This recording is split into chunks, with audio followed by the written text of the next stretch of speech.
All right, for the next general technique I'd like to share with you, I would recommend that you mark up your test booklet. Okay, you paid for your test booklet. When the time on the SAT exam day is up, your test booklet is going to be taken from you and you're never going to see it again. All right, so by all means, mark it up when that will help you. All right, some suggestions when you're doing the process of elimination on multiple choice questions, cross out wrong choices. All right, if you feel a diagram is missing that would help you to answer a certain question, go ahead and draw that diagram, create it. If you feel that a given diagram is missing some information, or maybe you'd like to emphasize something that's not emphasized, go ahead and draw on existing diagrams. Okay? Now, a few more miscellaneous techniques. Bring a stopwatch, bring a watch with a stopwatch. That would be great. Now, ideally, what would be even better than a stopwatch would be a watch that had a countdown timer that would count backwards, let's say from 25 minutes or 20 minutes, so you'd always know exactly how much time was left. Okay? Next miscellaneous useful technique.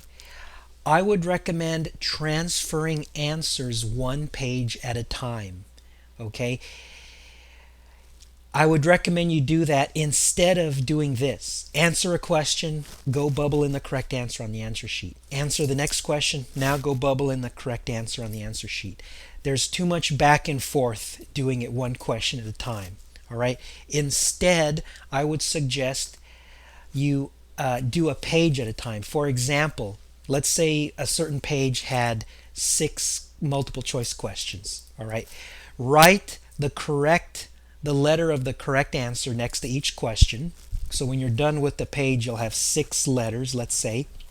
Now, go ahead and bubble in those 6 answers in one shot. Okay? Much faster, much nicer. Okay, third bullet. This bears repeating because it's so important. Please fight the desire to solve problems the quote unquote proper way. In other words, fight the desire to directly answer questions. Even if you know the math, I'm still recommending that you even then use the process of elimination. All right, because it's faster, it's easier, it's less error prone. All right.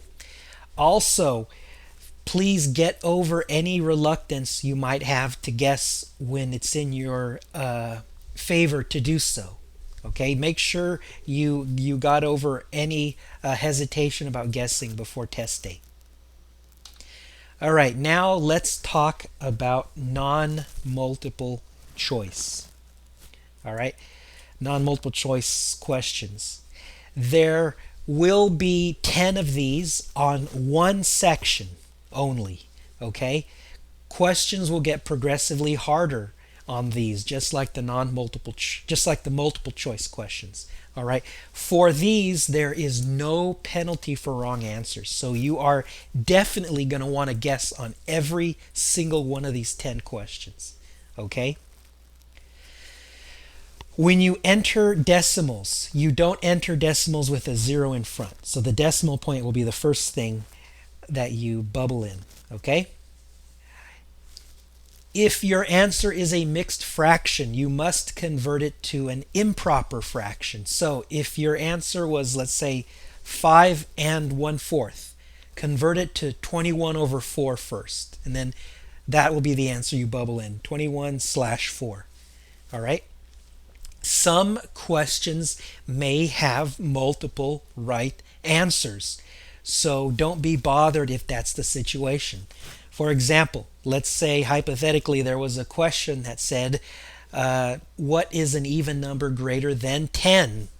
All right, 12 would answer that question, as well as 20, 14, etc., 16, 30. Okay, so that might happen. So just pick any of those answers and that'll be fine. Another bit of general information. Right answers will not be negatives. Okay, though you won't have a negative for an answer. You also won't have an answer that contains variables, that contains square roots, or mixed fractions. All right, so just won't have those items. Okay, some tips, some techniques for non-multiple choice questions. For each question, your answer sheet, there will be columns, all right, where you can bubble in a decimal point or a number, okay?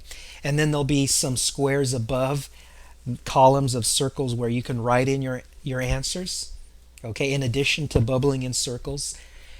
It's best to start at the left, but that's not mandatory. All right. The reason that's a good idea is you don't want to run out of room if you start too far to the right.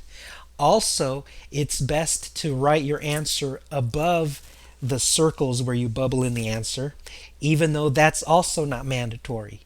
All right, that's not going to be graded. The only thing that's going to be graded is when you those circles you bubbled in. Now, the reason it's recommended that you write your answer in those squares is because when you're checking your work, that's going to help you in that case. Okay, now let's talk about time savers. We don't want to do anything that's not going to help us get a higher score. Okay, what are some things that aren't going to help us? Don't bother converting between decimals and fractions. Whatever you get your answer in first, whatever form, just go ahead and enter that as your answer. Also, listen to this. You don't get any extra points for reducing fractions, so don't bother doing that. Now, if you do reduce a fraction, that's also acceptable.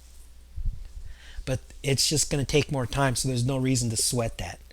Also, if you get a decimal, let's say you get an infinitely long decimal, all right? Should you truncate or should you round your decimal when you give your approximation? All right, you don't get any points for rounding, and rounding takes a little bit more thought, so don't bother doing it. It's unnecessary.